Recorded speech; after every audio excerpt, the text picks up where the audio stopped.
మెదక్ జిల్లా కొల్చార మండలంలోని నైని జలాల్పూర్ గ్రామంలో బోండ్ల అశోక్ అనే రైతు వరి నాటుకు తయారైన తూకంలో గుర్తు తెలియని దుండగులు యూరియా చల్లి విధ్వంసం సృష్టించారు. వరి తూకం పూర్తిగా ఎండిపోయింది. 6 కాలం వ్యవసాయంలో కష్టపడి బ్రతుకుదామంటే తాము బ్రతికేది ఎలా అంటూ రైతులు మొరపెట్టుకున్నారు. వ్యవసాయంపై ఆధారపడి ఉన్న ఏ రైతుకు కూడా ఇలాంటి సంఘటన చోటు చేసుకోవద్దని, ఏ రైతు కూడా మళ్లీ తప్పు జరగకుండా స్థానిక పోలీస్ స్టేషన్లో ఫిర్యాదు చేస్తామని, దుండగులపై తగిన చర్యలు తీసుకోవాలని అధికారులకు ఈ సందర్భంగా రైతులు వేడుకున్నారు.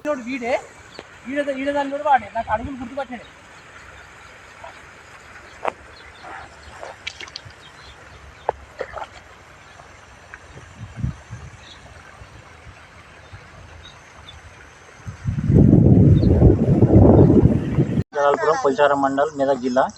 మేము 6 కాలం కష్టపడి నారు పోసుకుంటే ఎవరో గుర్తు తెలియని వ్యక్తులు నాట్ల యూరియా పోసి కుప్పలు యూరియా పోసి ఎండిపోయింది. ఇప్పుడు నాటు వేసుకుందామంటే 5 ఎకరాలు దున్నినాము. దీనికి నారు వేద్దామంటే నారు లేదు, మొత్తం చనిపోయింది. అనుమానితులు ఇట్లా చేయడం దురదృష్టకరము. మేము ఇప్పుడు ఏం చేయాలనో అర్థం కావటం లేదు. దీనిపైన పోలీసులు తగు చర్య తీసుకోవాలి, మరియు గ్రామ పెట్రోలింగ్ కూడా చేస్తే బాగుంటుందని నా యొక్క ఉద్దేశం. మరిన్ని అప్డేట్స్ కోసం మా ఛానల్ని సబ్స్క్రైబ్ చేయండి.